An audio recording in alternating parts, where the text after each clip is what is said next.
It's a strategic defeat. I mean, it's an embarrassing strategic defeat.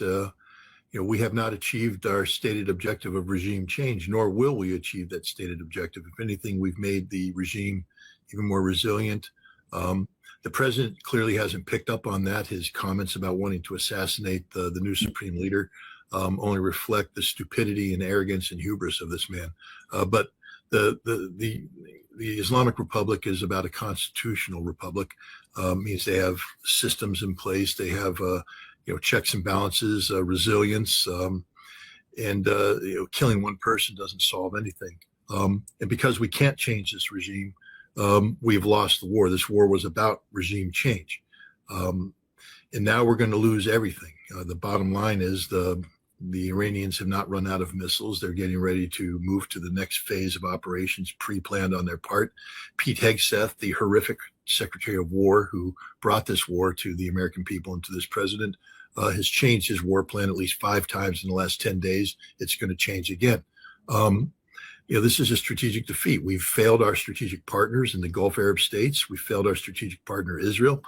We can't guarantee success. We can't protect them from a defeat. And we've exposed our own weaknesses. Do you think China's really losing any sleep now over American missile defense systems? Do you think Russia's worried about the Golden Dome?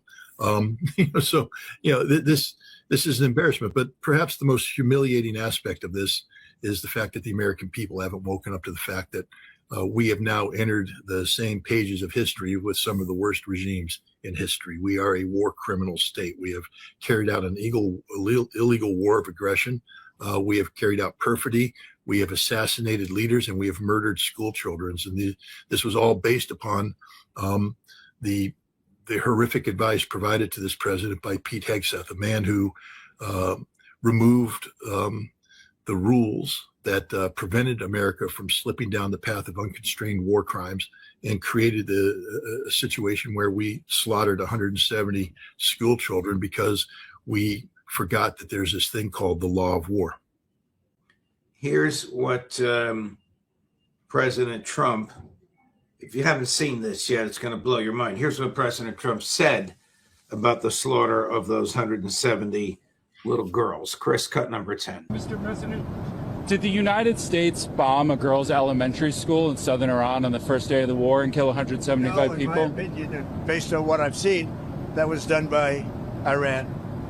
Is that true, Mr. Hegseth? It was Iran who did that? We're certainly investigating. Still investigating. But the only side that targets civilians is Iran. We think it was done. We think it was done by Iran. Can you give us an Because idea they're of very inaccurate, as you know, with their munitions. They have no accuracy whatsoever. It was done by Iran. If you take the video and slow it down, you'll see it's a tomahawk. How could it possibly have been done by Iran? Who could have given him that information? On what could he have based it? Well, first of all, he knows. First of all, that the tomahawk that you see is the second strike, the double tap. This came after 4 tomahawks struck this facility, and this is what the American people. It's a larger facility. We hit 4 targets there. The initial strike, 2 warehouses in the left hand, or I don't know the orientation, but if you look at a photograph, the left hand side, two warehouses that were empty because there's no smoke, no secondary explosions. We struck a main hospital building. I'll get to that in a second. Smoke came out of that, so the targeteers assumed that we had achieved the desired effects there. And then we struck another facility about the same size as the warehouses in the upper right-hand corner. This happened to be the school, the secondary school for girls aged 6 to 12. We struck that facility, but there was a 5th cruise missile. These are Tomahawk Block 4s. The 5th cruise missile was the contingency cruise missile. This is the one that circled over the site, sending imagery back to the destroyer that launched these cruise missiles, so that people could evaluate whether or not the desired effects had been achieved, and if not, to restrike. They made a decision that the 2 warehouses were sufficiently struck because you had holes in the roof, no secondary, empty facilities. The hospital, which they didn't believe was a hospital, but it was a hospital, had been struck, smoke coming out, meaning you achieved the results. This is a warhead that has dual capability. It penetrates and then blows up inside. So if you got a hole in the roof and you got smoke coming out, it means that you achieve significant damage inside. Then you have the 3rd facility that had been struck, partial collapse. But here they saw people running around. Here they saw people moving in, assembling, people coming in off the streets. And a decision was made that this must be a very important site. So they sent the cruise missile in to strike it. But not just that, it didn't just hit with the dual phase warhead. The Block 4 has the capacity to take unexpended fuel and use it as a fuel air explosive to create a thermobaric effect. And so this missile went in to the building, didn't just explode conventionally, but went in with a thermobaric effect, a deliberate choice made by the targeteers. Now, what had happened, though, is that first missile that hit the school. And the majority of the students survived. There were some that were killed in the initial strike, but the teachers took the survivors and moved them into the prayer hall, which was a part of the facility that remained intact. They called up the parents, most of whom lived locally. The parents began to arrive to pick up their children. Majority were concentrated in this prayer hall when the decision was made to restrike. This cruise missile came down, penetrated, blew up, and then the thermobaric explosion hit. Listen to how the parents described the condition of their children's bodies. Burned to a crisp. There was nothing left. This was a deliberate action by American planners. We know how many cruise missiles were struck. Each cruise missile had a target put into it. We know that there was a restrike. We know this without any doubt. The President of the United States is either a liar or has been told bad information, and Hegseth knows the truth. Pete Hegseth is a war criminal. This war cannot end with Hegseth still in charge. He must be removed from power and preferably arrested. And let me tell you why. See, the United States, even though we're not a signatory to the additional protocol of the 1949 Geneva Conventions, the additional protocols 1977, we adopted them as part of our manual for the law of war, the law of war manual, Department of Defense, and it requires us to use discretion when striking. We have to determine that there is no civilian target. This is a requirement under the rule of law. I've done targeting in combat. I can tell you we do this. We don't allow artificial intelligence to pick these targets, assign grids to them, and just strike them out on a whim. But that's what we did because we eliminated the requirement to adhere to the law of war. Pete Hegseth did this. In 2023, Joe Biden's Department of Defense put forward a directive called the Civilian Harm Mitigation and Response Directive.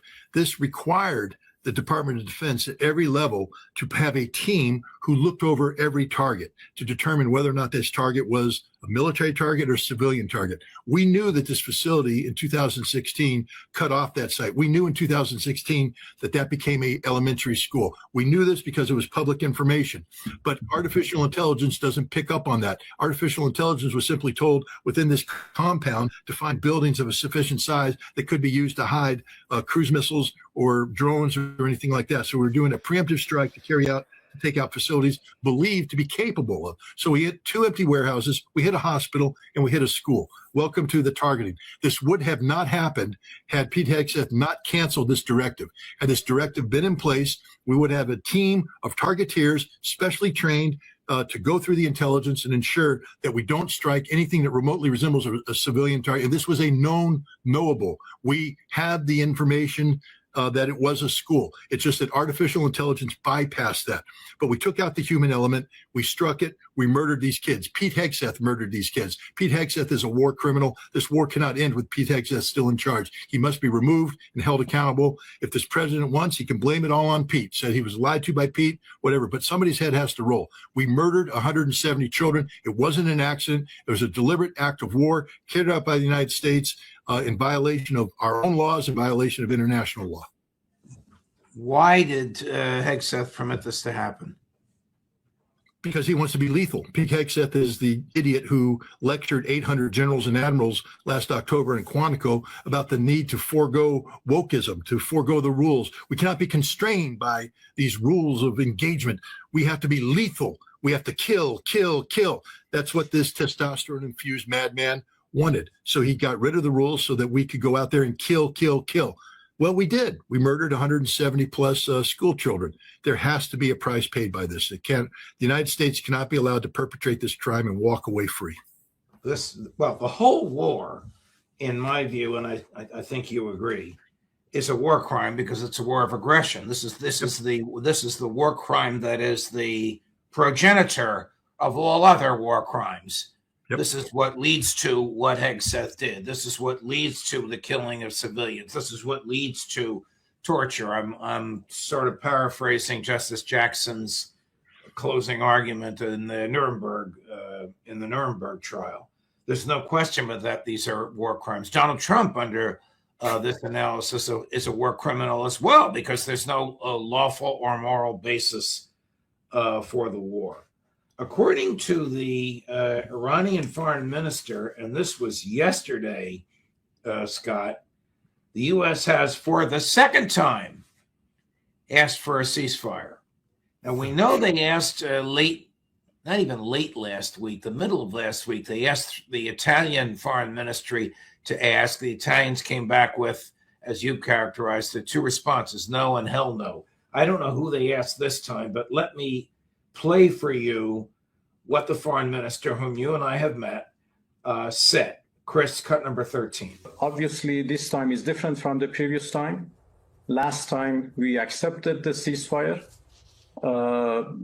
but this time is quite different, and the reason is obvious.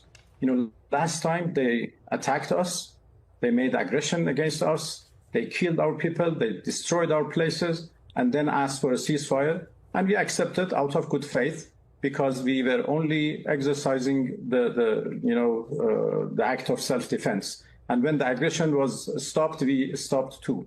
But it didn't bring about peace. And now this year they again started to attack us.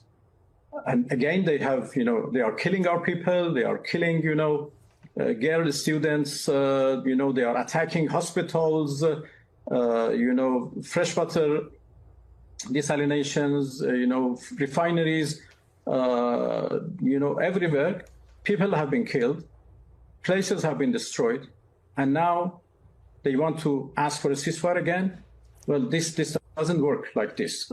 So there should be a permanent end of the war, and unless we get to that, I think we need to,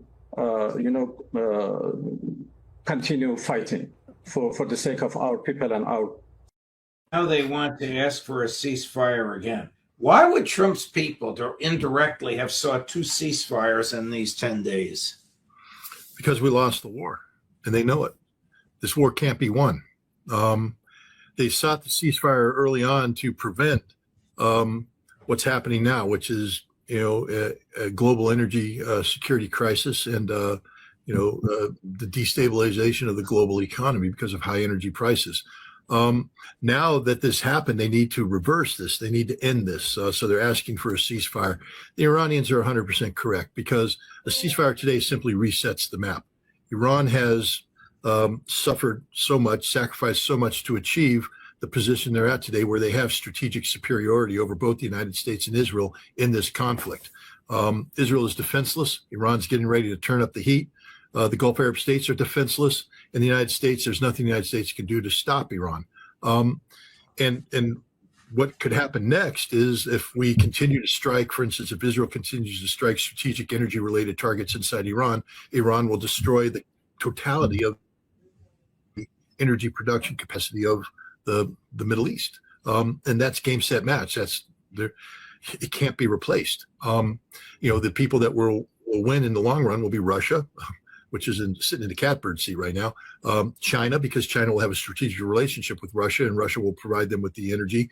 India is going to be a disastrous loser, You only have to look at the lines of Indians trying to fill up their canisters with gas.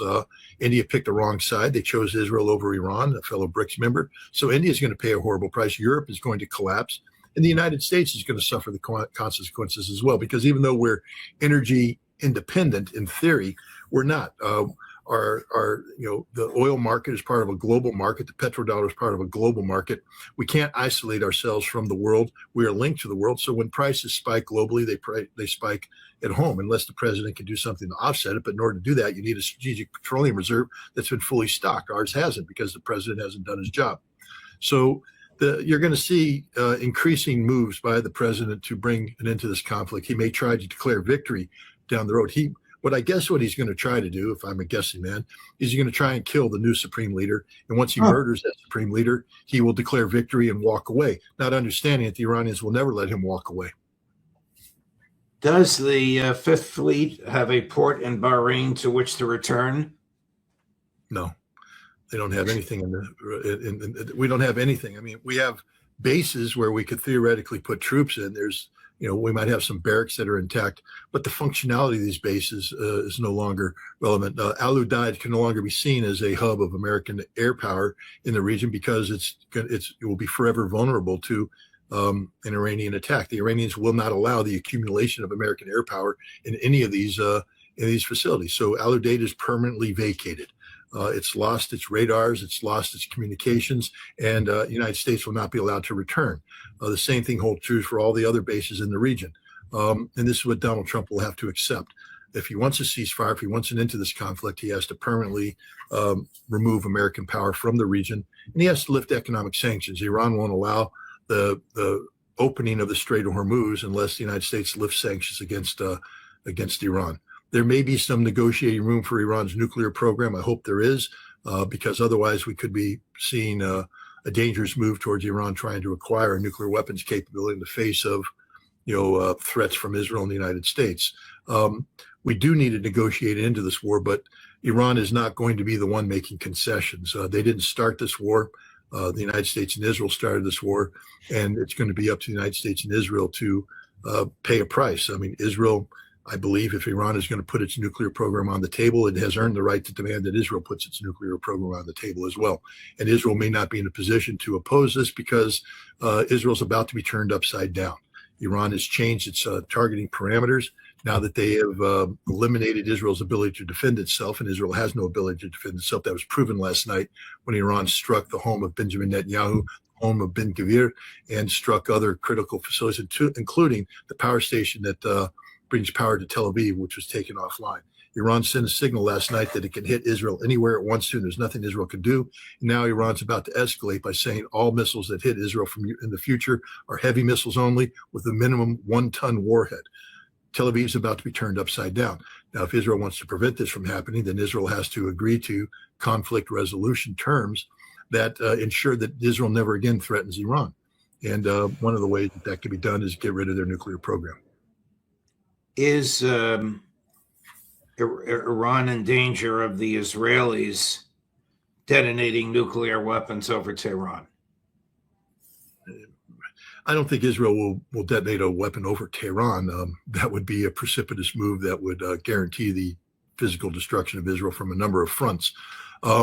Israel may choose to do a nuclear demonstration in the deserts of Iran and say the next one that goes off will be over Tehran or something of that nature if Iran doesn't agree to bring this war to an end.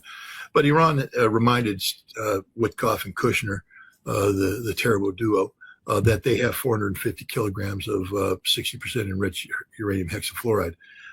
They also have the ability to continue to enrich that. They have probably up to 4 or 5 164 centrifuge cascades sequestered around the country. They've probably broken up the 450 kilograms into several chunks, 60-kilogram chunks that can be enriched in different locations. Iran will build a nuclear bomb. We don't know what's happened now. The one thing that stopped Iran from building a nuclear bomb was Ali Khamenei and his fatwa. We murdered him. Now he's been replaced by his son, who's more conservative and has now to deal with the consequences of his father being murdered, his daughter being murdered, his wife being murdered, his family being murdered. And you think he's going to sit there and say, hey, let's make peace. No. He may continue the legacy of his father by prohibiting the manufacture of a nuclear weapon, but he is under a tremendous amount of pressure to make sure that Iran retains the ability to counter any Israeli nuclear or American nuclear threat. Iran will be able to produce nuclear weapons that are deliverable within a week and a half of the decision being made. So if Israel uses a nuclear weapon against Iran, it's a guarantee that Iran will strike Israel with 3 to 5 nuclear weapons. That'll be the physical destruction of Israel, and it will never recover from that. Israel will be wiped off the face of the earth. Iran may suffer huge consequences as a result, but Israel needs to understand that the day of Israeli dominance, unquestioned Israeli dominance, is over. Iran's ballistic missile program, as you heard, remember what the Iranian president said? He said, "We believe our ballistic missile program provides sufficient deterrence. We don't need a nuclear weapon." Right. Well, that's been proven to be the case. Have the United States and Israel run out of interceptor / defensive missiles, or are they running dangerously low? We're running out of PAC-3s, which are the more capable of the Patriot missiles. In fact, as last night, I believe all they fired was PAC-2s, which was why they didn't hit anything, because we don't have anything left. There may be a small stockpile of PAC-3s. We might be able to do some short-term reinforcement of PAC-3s, but we're out of them. And THAAD, we just don't have any radars left. I mean, we might be tapping into the Turkish radar and outside of Diyarbakir, which is a NATO radar, to guide THAADs. But all of the THAAD radars in the Middle East and Jordan, maybe even in Israel, have been struck by the Iranians, which basically makes the THAAD an ineffective weapon system. Our ships off the shore of Israel have, SM-3 Block 2s, and SM-6. These are different interceptor missiles with different capabilities. But it's a finite stockpile. When they run out, and they've already blown through them, there's nothing to replace them. So Israel is, in effect, naked. They have no defense. That was proven last night. The Iranians can strike anywhere, anytime they want to, and now they're getting ready to ratchet it up. The next strikes you see will probably be with 1 to 2 ton warheads, and this is a game changer. These are going to be warheads that will take down the skyline of Tel Aviv. We're literally going to look at Tel Aviv be reduced to Gaza-like rubble if Israel wants to continue this war. There's no indication in the West of the severity of the damage that the Iranians have caused in Israel. From your mouth, it's the first time I heard that Netanyahu's house was hit, Ben-Gvir's house was hit, and the Israeli electric grid was hit. I gather the Israelis are imposing censorship so that the world doesn't know how naked they are. Yes, that's 100% true statement. But they can't, they're not allowing the visual thing, but you have, we have video of Israel being struck and the lights going out in Tel Aviv. We have numerous people who post on, from Tel Aviv saying we don't have any electricity. The Israelis have acknowledged that Netanyahu's brother was killed in the strike against Netanyahu's house, and there's videotape of Netanyahu's residence on fire. And Ben-Gvir has been severely injured. People believe he might be dead or he might not survive this.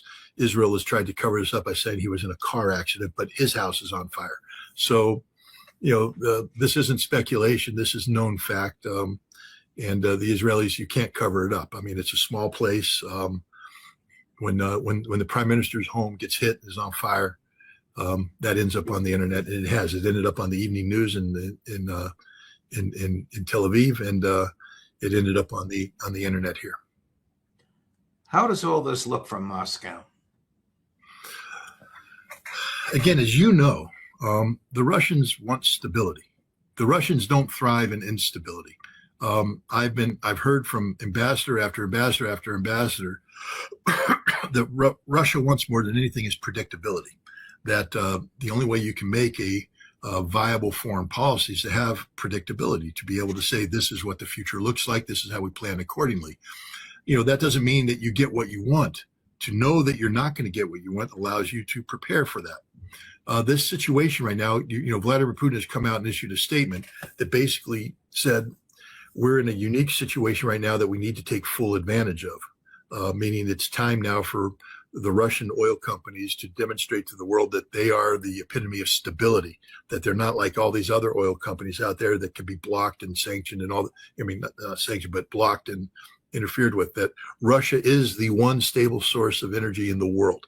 And they will be able to make this point. So the day of sanctioning Lukoil and Rosneft is over. The world just simply isn't going to buy into that nonsense because Lukoil and Rosneft provide energy. He's also told the energy companies to take advantage of this, make as much money as you can right now and pay off your damn debts, balance your budgets and get back to normal here. And the same thing will hold true for Russia's economy. The idea that, Russia is going to be able to generate a lot of money. They'll be able to balance their budget, which they're having trouble doing.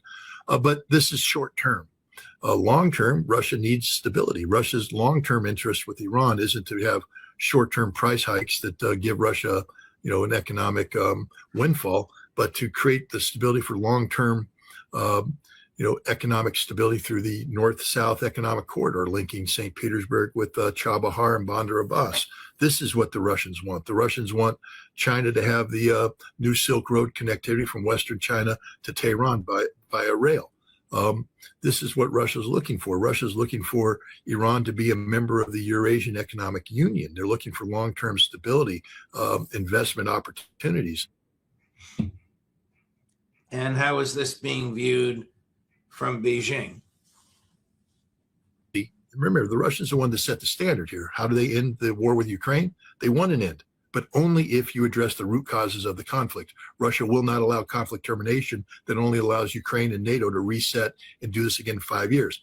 Russia is not pursuing conflict termination right now with Iran, Israel, to reset and do this again in 5 years. This war ends when this war ends, which means the United States will have to leave the Middle East, and Israel will have to stop its greater Israeli ambitions and perhaps give up its nuclear weapons program. And how does Beijing view this? The same way. I mean, the Chinese right now, first of all, the Chinese have been dealt a very big gift because they're, when you talk about a potential conflict with Taiwan's just got to be, pooping a brick right now, excuse my language, but, United States, here, take the Patriot 3. You're safe. Here's a THAAD. And the Taiwanese are going, nope, we're not safe. We don't want to do this because we're looking at missile expenditure rates, and we couldn't do we'll shoot all our missiles in one day if the Chinese come after us. And the Chinese are going, wow, maybe we calculated correct. We just fire a huge salvo of missiles at Taiwan. They run out of interceptors, and then we pick them apart. And we win this war overnight, and there's not a damn thing the United States can do. So China's been handed a big gift right now.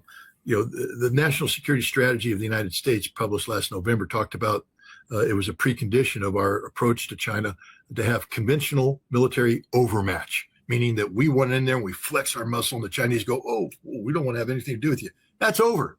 The Chinese are going, dude, go to the gym. Hey, Pete, 315. Nice. Our dude lists 550. So you're done. This is a big gift to the Chinese. I think what you'll see in April, when Xi Jinping meets with Donald Trump, if that meeting still goes through, is the Chinese will seek to insert themselves as a broker.